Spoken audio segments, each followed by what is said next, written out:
Welcome to the new Workology Go Podcast. In just under 5 minutes, we'll get you the HR and workplace news you need before you start your day 2 times a week. Get ready, get set, and go with the new Workology Go Podcast. Here are today's HR and workplace news headlines from the Workology Go Podcast. I'm Jessica Miller-Merrill. This podcast is sponsored by Workology. Sometimes there's an answer to something that seems too easy. It seems too elementary. I think we all like to make things more complicated than they are. I know I do anyway. Especially when it comes to employee retention and turnover. We want to bring in consultants or buy new shiny employee engagement technology that is going to solve all our problems. I don't know about you, but I don't have an endless supply of money. And oftentimes that is what these kind of things require. At least we think they do. Today, I want to draw your attention to 2 of my favorite and simple strategies to understanding employee retention, engagement, and turnover. While I've written and talked about these over the years, I think given our competitive talent market, it's worth talking about again. I'm talking about stay interviews and exit interviews. Today's featured story comes from ERE and is titled, Stay Interviews and Exit Interviews Are Recruiting Tools. But aren't those retention tools? I don't know. That's for another podcast. I will link to the featured article in the transcript of this podcast, but I want to say that I love exit interviews and stay interviews. They are a really great no-cost way to get feedback and insights from your employees. Stay interviews simply involve a senior manager, 1 report above, that is talking to your employees. These managers commit to 4 to 7 stay interviews with employees every 2 to 3 months. And that really means 1 hour of meetings a month with just 2 employees.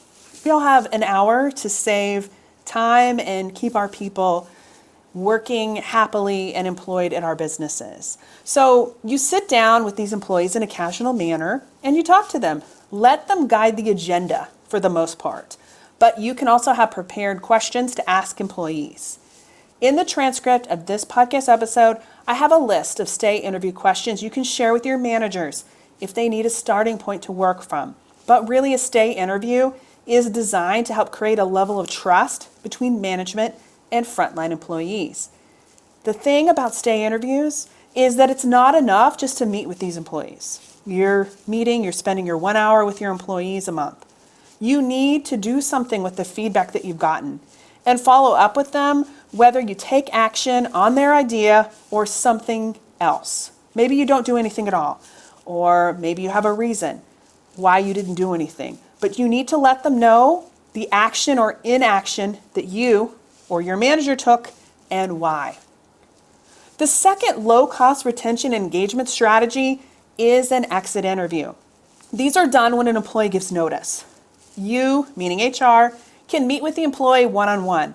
However, that's not really scalable. All those in-person interviews, that's a lot to ask, especially if you're a small team. So I suggest that you offer an in-person meeting or phone call, but as soon as an employee gives notice, you send them a pre-written message, maybe with an offboarding checklist for them, and a special invite for them to complete your exit interview survey. Exit interviews won't fix that employee's experience, that is completing the survey, but it does allow you to offer up a way for them to share suggestions and opinions. Your job as an HR leader is to pull that information quarterly from that exit interview survey, talk about trends that you're seeing, and discuss with leadership how we all can improve the company culture, experience, or other ideas or areas of opportunities that are uncovered from these exit interviews.